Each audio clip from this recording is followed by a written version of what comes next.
안녕하십니까. 한국지질자원연구원의 서영재 연구원입니다.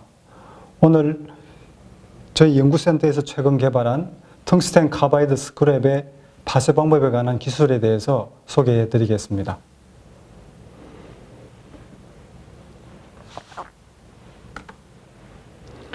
간략하게 저를 소개해 드리면은 저는 광물자원연구본부에서 광물자원과 순환자원으로부터 나노 소재 및 산업 원료를 개발하고 있습니다. 최근 2015년부터 초경 공구 텅스텐 하드 스크랩의 소재화 개발 기술을 수행해 오고 있습니다. 먼저 초경 공구로 많이 쓰이고 있는 텅스텐 카바이드의 리사이클링 기술 배경에 대해서 설명드리겠습니다.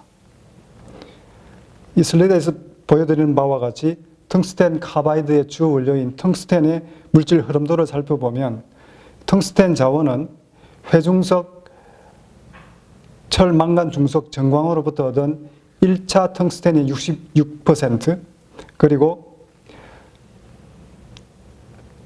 스크랩 2차 텅스텐이 34% 정도로 해서 토탈 100%의 텅스텐 자원이 공급이 되고 있습니다. 그 중에서 2차 텅스텐인 스크랩은 텅스텐 부품이나 제품이 사용되고 난 다음에 24% 정도가 스크랩으로 재활용되고 있고, 그리고 제품을 만들 때 발생하는 스크랩이 10% 정도 되겠습니다. 그래서 토탈 34% 정도 되는 2차 텅스텐이 텅스텐 전체 수급을 차지하고 있습니다. 특히 최근 이 텅스텐 사용량이 계속 증가함에 따라서 원광의 품위가 계속 떨어지고 있어서 원광의 품위가 낮은 광산이 개발되고 있습니다. 그럼에 따라서 원광의 처리 비용이 증가하고 있고, 그 결과 2차 텅스텐의 가치가 훨씬 더 증가하고 있습니다. 다음 슬라이드에서는 이 텅스텐을 재활용하는 기술에 대해서 간략히 소개해 드리겠습니다. 텅스텐은 주요 선진국에서 임계금속으로 지정된 중요 금속 자원입니다. 따라서 다양한 재활용 기술이 개발되고 있습니다. 텅스텐 재활용 기술을 크게 두 가지로 나누어 볼 수 있는데요. 첫 번째는 텅스텐 스크랩으로부터 텅스텐 카바이드 분말을 직접 재활용할 수 있는 다이렉트 리유즈 방법이 있고, 두 번째로는 텅스텐 카바이드 스크랩에서 유용 금속인 텅스텐, 코발트, 탄탈륨 등을 분리 회수하는 기술이 있습니다.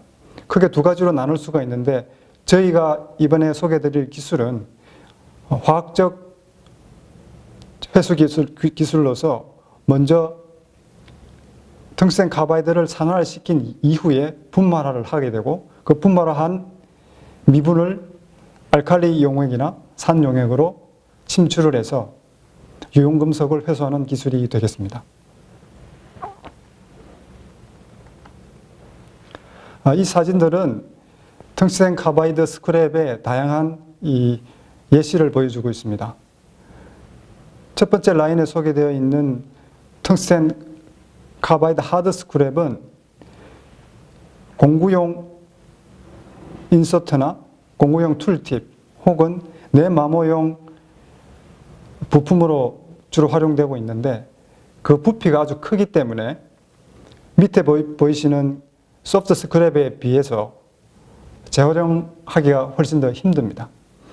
그래서 하드 스크랩을 재활용하기 위해서는 아래 소프트 스크랩과 마찬가지로 아주 작은 크기로 분쇄를 해야 재활용 효율이 높아지게 됩니다. 특히 이번에 소개해 드릴 기술은 기존에 저희들이 보유하고 있는 기술을 개량한 기술이 되겠습니다. 저희가 이번에 개발한 기술을 산화구리 플럭스 배수법이라고 명명을 했는데요. 그 공정도를 간단하게 살펴보면은 텅스텐 카바이드 하드 스크랩을 산화구리 분말을 첨가를 해서 고열 가열로에 장입한 다음에 그 혼합물을 1100도씨 부근에서 가열을 하게 됩니다. 1시간 이내로 가열을 하게 되면 금속 산화물로 수독을 하게 되는데 이때 금속 산화물이 냉각된 이후에 분쇄를 하고 채질을 해서 금속 산화물 분말을 수독하게 됩니다. 이때 투입된 산화구리 분말은 대부분이 괴상의 메탈 구리로 변하게 되는데 이 구리를 다시 산화를 해서 산화구리 플럭스 배수법의 원료로 다시 투입하게 됩니다. 따라서 산화구리를 계속 순환하여 재사용할 수 있습니다. 간략히 설명을 드리면 산화구리 플럭스 배수법은 공기 중 1200도씨 이하 조건에서 조업을 하게 되므로 진공 설비나 초고온 관료가 필요 없어서 에너지가 효율적이고요. 그리고 카파 옥사이드 배수 후에 생성된 괴상의 카파 구리를 분말화해서 재사용할 수 있으므로 경제적으로 볼 수 있습니다. 산화구리 플럭스 배수법을 적용해서 한 사례를 보여드리고 있는데 위쪽 제일 왼쪽에 있는 사진이 반응 전 텅스텐 카바이드 코발트로 이루어진 커팅 인서터가 되겠습니다. 그 위에 산화구리 플럭스 분말을 채우고 가열로에서 1100도씨에서 1시간 이내로 가열을 하게 되면은 제일 오른쪽에 사진처럼 반응 전에 텅스텐 카바이드의 형상이 사라지고 금속 산화물 생성물을 형성하게 됩니다. 이 금속 산화물 생성물을 망치로 깨가지고 분쇄를 해보면은 아래쪽 왼쪽 그림처럼 괴상의 구리와 그리고 검은색 계통의 산화물로 분리가 됩니다. 이때 산화물을 이 막자사발로 가볍게 분쇄를 하게 되면은 100마이크론 이하의 미세 분말로 쉽게 분말화가 가능합니다. 따라서 산화구리 플럭스 배수법을 활용하게 되면은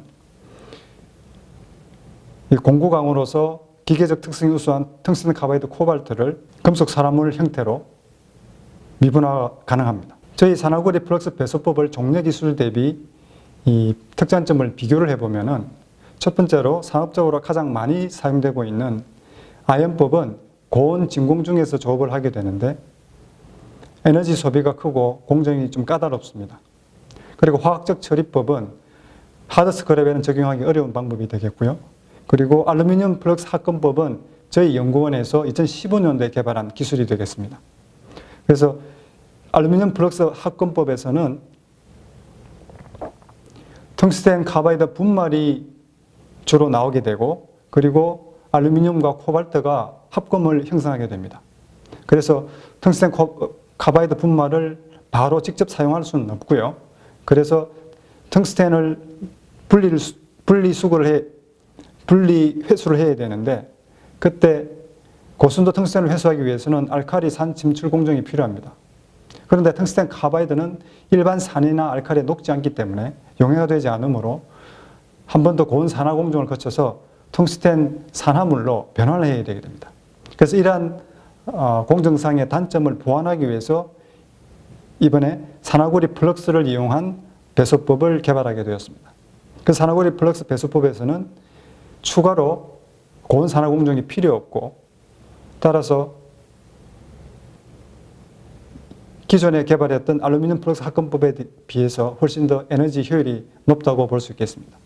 그리고 알루미늄 플럭스 합금법에서는 알루미늄을 재활용하기가 힘든데 산화구리 플럭스 배수법에서는 산화구리로 다시 산화시켜서 재활용할 수 있으므로 더욱더 경제적인 공정이 되겠습니다. 이러한 재활용 기술의 적용 분야는 텅스텐이 포함되어 있는 부품이나 분말 등에 적용할 수가 있습니다. 텅스텐은 우수한 기계적 특성을 갖고 있어서 다른 금속으로 대체하기 어려운 이러한 다양한 산업 분야에 주로 사용을 되고 있는데 특히 저희가 개발하게 된 텅스텐 카바이드 리사이클링 기술은 텅스텐이 가장 많이 사용되고 있는 초경합금 60% 정도의 텅스텐 카바이드에 초점을 맞춰서 기술을 개발했고요. 대신에 합금강 혹은 초합금 등에도 활용할 수 있을 것으로 기대되기 때문에 거의 한 80% 이상에 달하는 텅스텐 기계 부품 소재에 활용이 될 수 있을 것으로 생각이 됩니다. 그리고 기술 동향을 살펴보면은 1971년부터 2015년까지 출연된 특허를 조사를 해봤는데, 이 텅스텐 하드 스크랩 관련 특허 중에서 하드 스크랩 파쇄에 관한 특허는 금속 플러스 6건, 파쇄 26건으로 전체 요소 기술의 약 15%를 차지합니다. 그리고 중국과 미국을 선두로 한국과 일본에서 주로 출원이 되어 왔습니다. 이러한 기술 중에서 가장 많이 산업계에서 활용되고 있는 아연 합금법은 텅스텐 하드 스크랩을 이용을 해서 아연 중탕을 통해 코발트를 용해를 하게 되고, 그리고 코발트 아연이 합금을 이루고 있는 상태에서 진공을 걸어서 약 950도 정도에서 아연을 진공 증발시키게 됩니다. 그렇게 되면은 스펀지 형태의 텅스텐 카바이드 코발트 분말이 텅스텐 카바이드 코발트가 만들어지고요. 이 스펀지 형태의 결과물을 분쇄하고 체질을 하게 되면은 텅스텐 카바이드 코발트 분말을 얻게 됩니다. 그래서 처음에 투입했던 하드 스크랩, 텅스텐 카바이드 코발트 공구를 제조했던 원 상태의 분말을 그대로 얻을 수 있게 됩니다. 단지 텅스텐 카바이드 코발트의 품위가 처음 투입했던 분말 대비 다소 낮아진다는 단점이 있습니다. 그리고 두 번째로 중요한 특허 중에 하나인 금속 플러스 합금법에서는 알루미늄 분말을 첨가를 하고 첨가한 상태에서 고온로에서 진공 배수를 하게 되고 냉각 후 분쇄 체질을 해서 텅스텐 카바이드가 위주로 구성이 되어 있는 분말을 얻을 수 있습니다.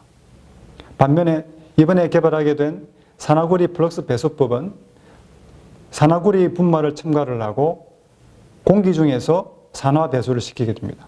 그 이후에 냉각 후 분쇄 체질을 해서 금속 산화물 상태의 분말을 얻게 됩니다. 그리고 이때 부수적으로 형성이 되는 괴상의 구리는 산화 과정을 거쳐서 다시 공중으로 재투입되게 됩니다. 따라서 아연 합금법과 금속 플러스 합금법이 갖고 있는 일부 단점을 보강한 새로운 기술이 되겠습니다. 간단히 텅스텐 카바이드 하드 스크랩 리사이클링 대표 기술의 이 특징을 비교를 해보면은 산화구리 플럭스 배수법은 아연 합금이나 금속 플러스 합금에 대해서 에너지 소모율이 특히 적은 장점이 있고요. 그래서 공정 시간도 짧고 제품 품질도 고품질 금속을 얻을 수가 있습니다. 그리고 조업 난이도도 낮은 편에 속하고요. 코발트도 부가가치를 올릴 수 있습니다. 단지 금속을 각각 분리 회수를 해야 되기 때문에 강산이나 강알칼리를 사용하게 되므로 폐수 처리가 추가적으로 필요하게 되겠습니다. 전 세계 텅스텐 공급 시장 동향을 간략히 설명드리겠습니다. 2019년 텅스텐 광산 생산량이 약 8만 5천 MTU 정도 되는데 여기에 82% 이상을 중국에서 생산해서 수출되고 있습니다. 또한 중국 정부에서는 최근 텅스텐 산업을 규제하고 있고요. 특히 전 세계 텅스텐 매장량의 절반 이상, 약 60%가량이 중국에 편중되어 있어서 장기적으로는 중국의 소재 독점화가 발생할 위험도 큽니다.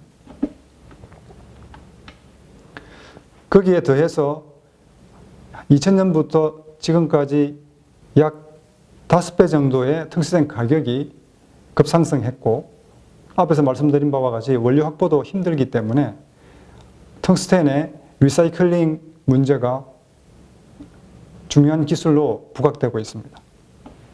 우리나라에 수입 수출되고 있는 텅스텐 시장을 살펴보면은 전체 희유금속 중에서 원재료 수입 8위를 차지하고 있고요. 수출도 7위를 차지하고 있습니다. 상당히 중요한 전략 금속으로 볼 수가 있고요. 그 원재료 중에서 스크랩만 살펴본다 그러면은 약 190만 달러어치 172톤을 주로 일본이나 태국에서 수입을 하고 있고요. 그리고 다시 거꾸로 수출을 또 하고 있는데 약 수입량의 2배 이상인 411톤을 수출하고 있는데 수출하는 국가는 대만과 일본이 되겠습니다. 제가 추측하건대 수출하는 스크랩은 아마도 하드 스크랩일 가능성이 크고요. 왜냐하면 국내에 하드 스크랩을 전문으로 리사이클링하는 기업이 없기 때문입니다. 저희 연구센터에서는 초경 합금 및 재활용에 관해서 다수의 특허를 보유하고 있고요. 아래 특허 목록은 제가 기술 개발에 참여한 특허의 목록이 되겠습니다. 이상으로 텅스텐 카바이드 하드 스크랩 재활용에 관한 신기술을 소개를 드렸습니다. 감사합니다.